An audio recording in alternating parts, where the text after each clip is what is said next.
কথা বলছি ফারুকুজ্জামান খান। কর্পোরেট জগতে কাজ করছি 14 বছর। এই 14 বছরের অভিজ্ঞতায় এতটুকু নিশ্চিত করে বলতে পারি, ইন্ডাস্ট্রিয়াল মাইক্রোবায়োলজি না জানলে ফুড, কসমেটিক্স বা ওয়াটার ইন্ডাস্ট্রিতে টিকে থাকা কঠিন। আজ কথা বলবো ইন্ডাস্ট্রিয়াল মাইক্রোবায়োলজির মধ্যে ফুড, কসমেটিক্স এবং ওয়াটার মাইক্রোবায়োলজির মতো অত্যন্ত গুরুত্বপূর্ণ 3টি বিষয় নিয়ে। ফুড ইন্ডাস্ট্রিতে মাইক্রো অর্গানিজম বা মাইক্রোবায়োলজির গুরুত্ব অপরিসীম।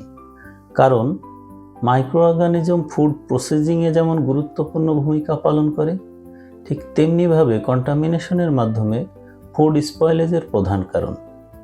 একইভাবে কসমেটিক্স ইন্ডাস্ট্রিতে তারা যেমন উপকারী ভূমিকা পালন করে, তেমনিভাবে পণ্য নষ্ট করে দেবার মতো ক্ষতিকর কাজও করে। এমনকি কাস্টমার সেফটিতে অত্যন্ত ঝুঁকিপূর্ণ হতে পারে। এই দুটো ইন্ডাস্ট্রিতেই সবচেয়ে গুরুত্বপূর্ণ র ম্যাটেরিয়ালসটার নামই হচ্ছে পানি। এখানে একটু ভুল মানেই পুরো প্রোডাকশন ঝুঁকির মুখে। আমাদের জানা দরকার ফুড, কসমেটিক্স বা ওয়াটার প্রসেসিংয়ে কোন কোন স্টেজে মাইক্রো অর্গানিজম ক্ষতি করতে পারে, আবার কোথায় এবং কিভাবে উপকারী ভূমিকা রাখে। সবচেয়ে গুরুত্বপূর্ণ বিষয় হচ্ছে মাইক্রোবায়োলজিক্যাল টেস্টিংয়ের মাধ্যমে কিভাবে সমস্যার উৎসগুলো শনাক্ত করা যায়। এই লক্ষ্যেই বায়ো আইকন একাডেমি আয়োজন করেছে ইন্ডাস্ট্রিয়াল মাইক্রোবায়োলজির উপর থিওরিটিক্যাল এবং প্র্যাকটিক্যাল ট্রেনিংয়ে।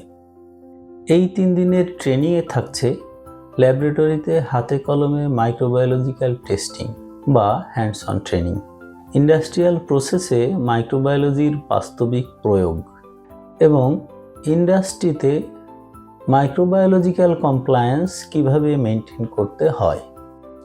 এই ট্রেনিং আপনাকে দেবে বাস্তব অভিজ্ঞতা, টেস্টিংয়ে দক্ষতা, ইন্ডাস্ট্রি রেডি জ্ঞান এবং সবচেয়ে বড় কথা হচ্ছে কর্পোরেট জগতে কাজ করার আত্মবিশ্বাসকে বাড়িয়ে দেবে কয়েক গুণ। যদি আপনি ফুড, কসমেটিক্স বা ওয়াটার ইন্ডাস্ট্রিতে ক্যারিয়ার গড়তে চান, তাহলে ইন্ডাস্ট্রিয়াল মাইক্রোবায়োলজি ট্রেনিং আপনার জন্য অপরিহার্য।